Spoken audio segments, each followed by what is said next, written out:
Hello বন্ধুরা, আজকে আমি গরুর মাংস রান্না করছি। লাইক অ্যান্ড সাবস্ক্রাইব করবা প্লিজ।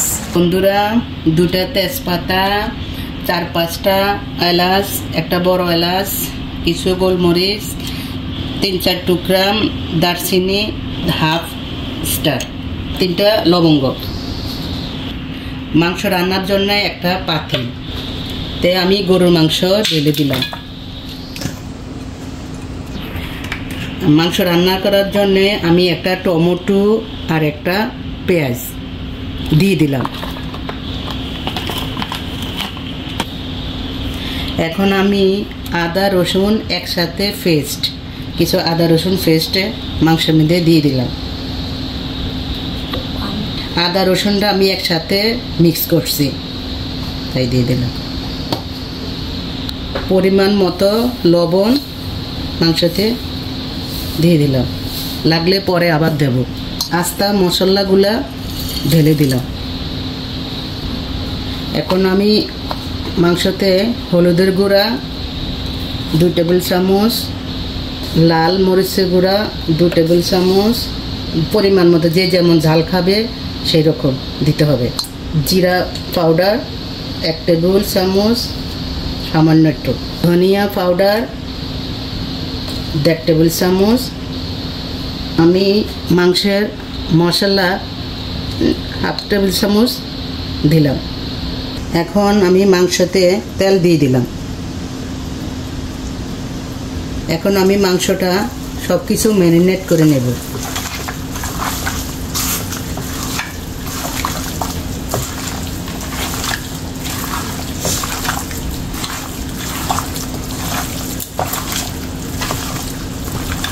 মাংসটা হাতে মাখাইয়ে রান্না করলে খুবই টেস্ট হয় এবং অনেক মজা হয়, খেতে অনেক ভালো লাগে।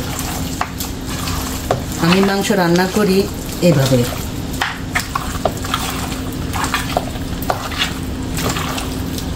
দেখো বন্ধুরা, মাংস কালারটা অনেক সুন্দর আসছে।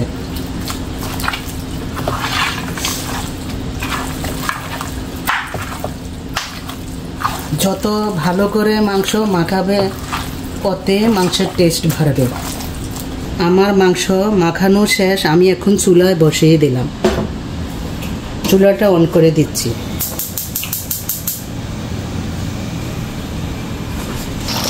বন্ধুরা, আমি এখন 4 ভাগের 1 ভাগ গরম মশলা পাউডার মাংসতে ভালো মতো মাংস কষিয়ে এখন মাংসতে দিচ্ছি।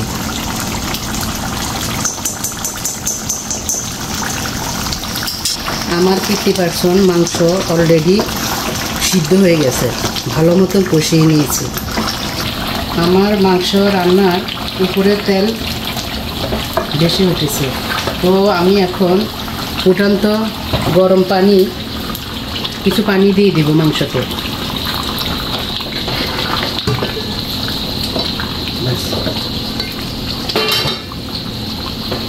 আর কিছুক্ষণ রান্না করলে আমার মাংস হয়ে যাবে ইনশাল্লাহ।